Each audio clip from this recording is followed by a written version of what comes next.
नमस्कार दोस्तों, आप सभी का एक बार फिर से बहुत बहुत स्वागत है आपके अपने YouTube channel mamma and baby पर।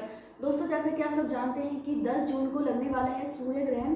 तो आज हम इसी के बारे में जानेंगे और इस वीडियो को देखने के बाद आपको दूसरे वीडियो को देखने की जरूरत नहीं पड़ेगी। तो दोस्तों, सबसे पहले जान लेते हैं कि यह ग्रहण कितने बजे लगेगा। तो यह सूर्य ग्रहण 10 जून को दोपहर 1:42 से लग जाएगा और इसके बाद यह ग्रहण समाप्त होगा शाम 6:41 पर, यानी कि समथिंग 5 घंटे तक यह ग्रहण लगा रहेगा। दोस्तों, ऐसा होता है कि सूर्य ग्रहण का जो सूतक काल होता है ना, सूतक काल में अच्छे काम नहीं किए जाते हैं तो सूतक काल 12 घंटे पहले लग जाते हैं। लेकिन इंडिया में सूर्य ग्रहण आंशिक रूप से दिखाई देगा तो यहाँ पे सूतक काल मान्य नहीं होगा। अगर बहुत सारे लोग मानते हैं सूतक काल को तो मैं बता दूं आपको मानने की आवश्यकता नहीं है, क्योंकि यह आंशिक रूप से लगेगा तो आपको सूतक काल नहीं मानना है। यह ग्रहण उत्तरी पूर्वी अमेरिका, यूरोप, एशिया और अटलांटिक महासागर में आंशिक रूप से दिखाई देगा और यह ग्रहण ग्रीनलैंड में, उत्तरी कनाडा में और रूस में पूर्ण रूप से देखा जा सकेगा। इंडिया में यह ग्रहण केवल 2 जगह दिखाई देगा, एक अरुणाचल प्रदेश में, दूसरा लद्दाख में,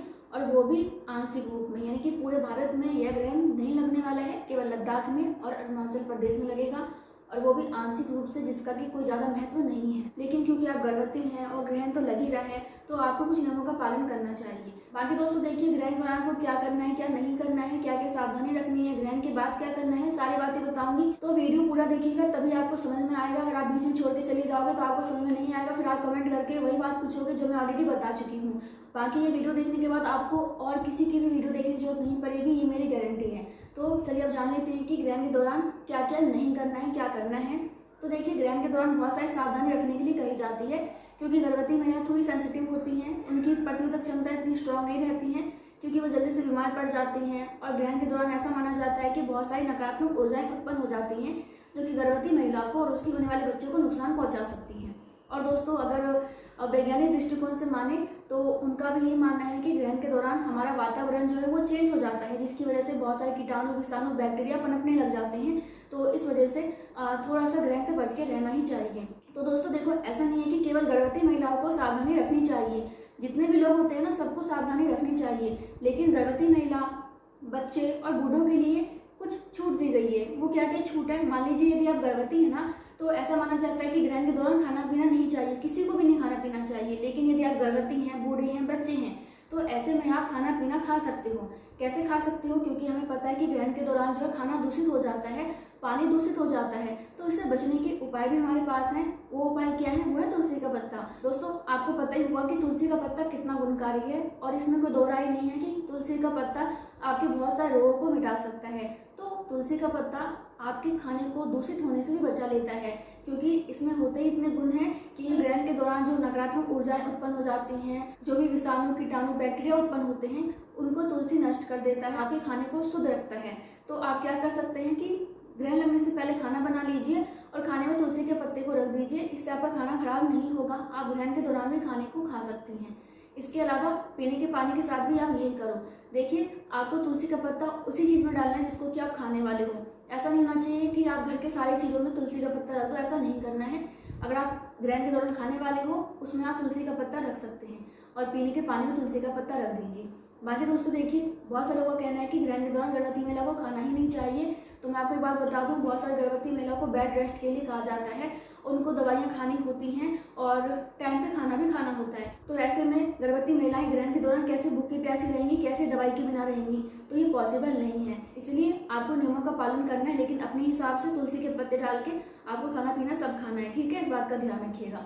दोस्तों, जो दूसरी बात कही जाती है वो ये कि प्रेगनेंसी के दौरान गर्भवती महिला को घर से बाहर नहीं निकलना है। तो वैसे तो ग्रहण के दौरान किसी को भी घर से बाहर नहीं जाना चाहिए। तो आपको क्या करना है कि अपने घर के अंदर रहिए, और आजकल घर के अंदर रहना ही सुरक्षित होता है।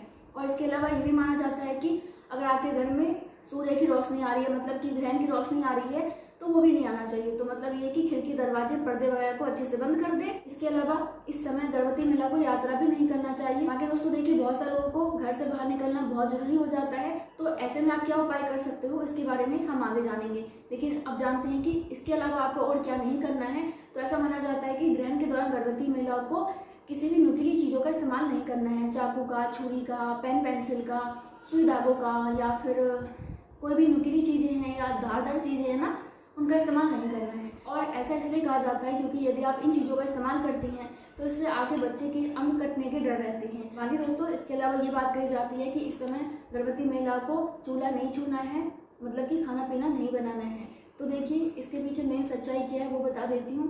तो आपको पता होगा कि आज के टाइम में सब कुछ घर के अंदर है, किचन घर के अंदर है, लेकिन पुराने ज़माने में ऐसा नहीं था, सब कुछ घर के बाहर होता था, यहाँ तक कि चूल्हा भी।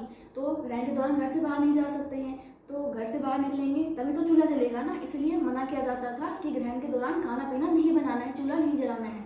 और आपको ये भी पता होगा कि अग्नि हमारे देवता हैं और ग्रहण के दौरान देवताओं को परेशान नहीं करना है, ये भी आप जानते हैं, क्योंकि ग्रहण के दौरान मंदिर के कपाट बंद कर दिए जाते हैं, पूजा पाठ वर्जित कर दिया जाता है, मतलब कि पूजा पाठ आपको नहीं करना होता है। शायद इसीलिए ग्रहण के दौरान खाना पीना बनाने के लिए मना किया जाता है। बाकी दोस्तों देखिए ऐसा होता है कि जब सूर्य ग्रहण लगता है ना तो अंधकार छा जाता है। आज के टाइम में हमारे पास रोशनी की व्यवस्था है, लाइट की व्यवस्था है, लेकिन बहुत पहले की बात करें, पुराने ज़माने की बात करें तो उस समय लाइट की व्यवस्था नहीं होती थी। तो इस वजह से शायद मना करते होंगे ताकि महिला के हाथ में चाकू ना लग जाए, मतलब कि चाकू से वो काट ना ले या फिर सुई उनको चुभ ना जाए, शायद इसलिए कहा जाता होगा। क्योंकि देखिए कुछ चीज़ें मानने वाली होती हैं, कुछ चीज़ें अंधविश्वास होती हैं। तो मेरे हिसाब से बच्चे के अंग कट जाएंगे, मेरे हिसाब से अंधविश्वास है, मैं इस चीज़ को नहीं मानती हूँ। अगर आप मानते हैं तो आप फॉलो कर सकते हैं। तो अगर आप चाकू छुरी का, पेन पेंसिल का या फिर आप सुई का इस्तेमाल थोड़ी देर नहीं करेंगे, कुछ घंटे नहीं करोगे तो कुछ बिगड़ेगा नहीं, तो आप ये काम कर सकती हैं, ठीक है। इसके बाद जो नेक्स्ट बातें कही जाती हैं वो ये कि इस समय गर्भवती महिला को यूरिन पास नहीं करना चाहिए, पोटी पास नहीं करना चाहिए, क्योंकि ग्रहण के दौरान इससे गर्भवती महिला को नुकसान होता है। तो दोस्तों देखो आपको पता होगा कि गर्भवती महिला को बहुत ज़्यादा यूरिन आता है। बहुत सारी गर्भवती महिला का यदि लास्ट का महीना है तो हो सकता है कि उनको दस्त भी हो रही हो। तो ऐसे कंडीशन में वो क्या करेंगे बताओ, 5 घंटे कैसे दस्त को रोक लेंगे, 5 घंटे कैसे यूरिन को रोक लेंगे, बिल्कुल भी संभव नहीं है। दोस्तों देखो पुराने ज़माने में ये बातें इसलिए कही जाती होंगी क्योंकि पुराने ज़माने में यूरिन पास करने के लिए आपको घर से बाहर निकलना होता था, घर के अंदर नहीं करना होता था। लेकिन आज के टाइम में हमारे घर में टॉयलेट होता है, यहाँ तक कि मतलब कि हमारे रूम में ही होता है, मतलब रूम से ही अटैच होता है बाथरूम, तो बाहर निकलने की आवश्यकता ही नहीं है। बाकी दोस्तों देखो कुछ लोग अभी भी ऐसे हैं जिनको कि घर से बाहर निकल के पोटी या फिर यूरिन पास करने के लिए जाना होता है। तो इसके लिए आप क्या उपाय कर सकते हैं वो हम आगे जानेंगे। बाकी इसके अलावा और आपको जो काम नहीं करना है वो ये नहीं करना है कि आपको इस समय सेक्स नहीं करना है, ठीक है, अपने हस्बैंड से दूर रहना है, ये आप कर सकते हैं। और इसके अलावा ये कहा जाता है कि ग्रहण के दौरान आपको गुस्सा नहीं करना है, लड़ाई झगड़ा नहीं करना है, हंसी मजाक नहीं करना है, जोर जोर से हंसना नहीं है, किसी की बुराई नहीं करनी है, मतलब कि गलत काम नहीं करना है। आपको क्या करना है, आपको खुश रहना है, आपको पॉजिटिव रहना है, आपको मंत्रों का जाप करना है, आपको बड़े बूढ़ों का आदर करना है, उनका सम्मान करना है, उनकी सेवा करनी है।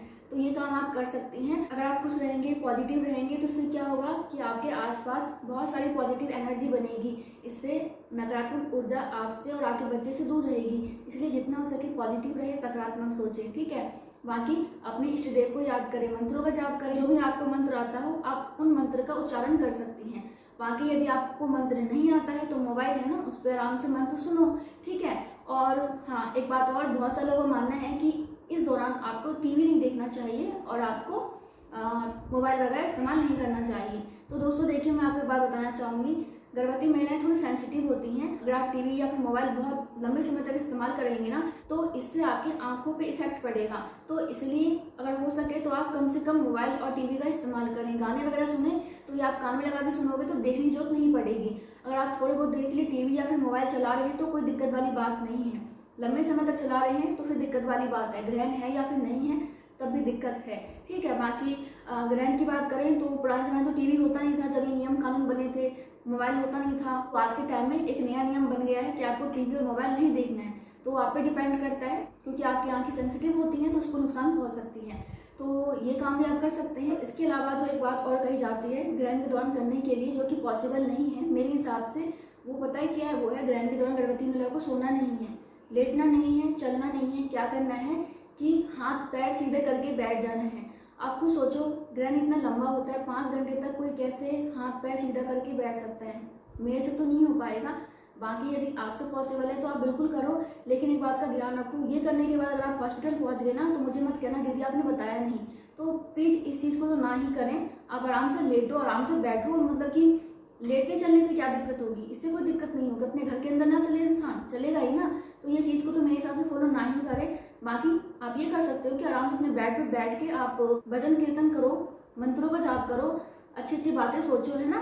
ये कर सकते हो। सो फ्रेंड्स देखो, ये कुछ बातें हैं, इसके अलावा और भी आपको बहुत सारी बातें मिल जाएंगी जो कि आपको नहीं करना है। कुछ नियम ऐसे हैं जिनका कि पालन आप कर सकते हैं, कोई भी कर सकता है, लेकिन कुछ नियम ऐसे हैं जिनको कि पालन करना पॉसिबल नहीं है, बिल्कुल भी नहीं है। तो ऐसे में आप क्या कर सकते हैं? ऐसे में आप वही करो जो आप कर सकते हो। बाकी इसके अलावा दोस्तों मेरे पास आपके लिए उपाय भी हैं कि आप क्या उपाय कर सकते हैं ग्रहण के नकारात्मक प्रभाव से बचने के लिए। तो दोस्तों देखिए, ग्रहण के दौरान ही आप क्या कर सकते हैं, अपने पास एक नारियल रखो। नारियल को बहुत ज़्यादा पवित्र माना जाता है और ऐसा माना जाता है कि जो भी नकारात्मक ऊर्जाएं होती हैं वो आपसे दूर रहती हैं। तो कच्चा नारियल आता है ना, आप उसको अपने पास रखिए। इसके अलावा जो दूसरा उपाय है वो ये कि आप इस समय अपने पेट पे गेरू लेप सकते हैं। बहुत से लोगों को पता नहीं होता गेरू क्या होता है, तो मैं आपको पिक्चर दिखा देती हूँ। इस टाइप का होता है, आपको ऑनलाइन मिल जाएगा, मंगवा सकते हैं, लिंक मैं डिस्क्रिप्शन बॉक्स में दे दूंगी या फिर आपको मार्केट में भी मिल जाएगा। गेरू को बहुत पवित्र माना जाता है, तो आप गेरू अपने पेट पे लगा सकते हैं। तीसरा काम आप जो कर सकते हैं, जो कि बहुत ही आसान है, सबके घर में धागा होता है, तो आप क्या कर सकते हैं, जितनी आपकी लंबाई है ना, अपने सर से लेकर पांव तक एक धागा नाप लो और उसको किसी कील में टांग दो। ऐसा माना जाता है कि इससे ग्रहण का जो भी प्रभाव पड़ने वाला होता है वो उस धागे पे चला जाता है और ग्रहण खत्म होने के बाद आप उस धागे को फेंक दीजिए। धागे का कलर कोई सा भी हो सकता है, ब्लैक कलर होगा तो ज़्यादा बढ़िया होगा। जरूरी नहीं है कि आप सभी उपाय को अपनाओ, आप इनमें से एक आध उपाय को अपना सकती हैं, जैसे कि नारियल अपने पास रख सकते हैं, या फिर आप पेट पे गेरू लेप सकते हो, या फिर आप धागा नाप सकते हो। जरूरी नहीं है कि आप तीनों काम करो, ठीक है। एक काम भी कर लेंगे तो बात बन जाएगी। बाकी मंत्रों का जाप जरूर करें, अपने इष्ट देव को याद करें और पॉजिटिव रहें। बाकी दोस्तों जैसे कि मैंने आपको बताया था कि अगर आपको इस समय यात्रा करना ही है, मतलब कि बहुत सारे लोगों को हॉस्पिटल जाना होता है या फिर कहीं जाना होता है, या फिर मान लीजिए कि आपको बाथरूम जाना है और आपका बाथरूम घर से बाहर है, तो ऐसे कंडीशन में आप क्या कर सकते हैं। तो ऐसा माना जाता है कि गर्भवती महिला पे ग्रहण की रोशनी नहीं पड़नी चाहिए, आपको ग्रहण को देखना नहीं है। तो आप ऐसे में क्या कर सकते हो कि आप अपने साथ एक नारियल रखो और अपने शरीर के सारे अंग को अच्छे से जो है ढक लो। मतलब ये कि आप ऐसे वस्त्र धारण करें, मतलब कि ऐसे कपड़े पहने जो कि आपके शरीर के सारे अंग को, सारे बॉडी पार्ट को अच्छे से ढक ले। आपके बॉडी का कोई भी अंग दिखना नहीं चाहिए जिसपे कि ग्रहण की रोशनी पड़े। तो उसके बाद आप आराम से घर से बाहर जा सकती हैं। इसके बाद दोस्तों जब ग्रहण खत्म हो जाता है और मान लीजिए कि आपसे कुछ पाप हो गया, मतलब कि कुछ गलती हो गई है, तो आप ऐसे में क्या कर सकते हैं कि आप दान करो।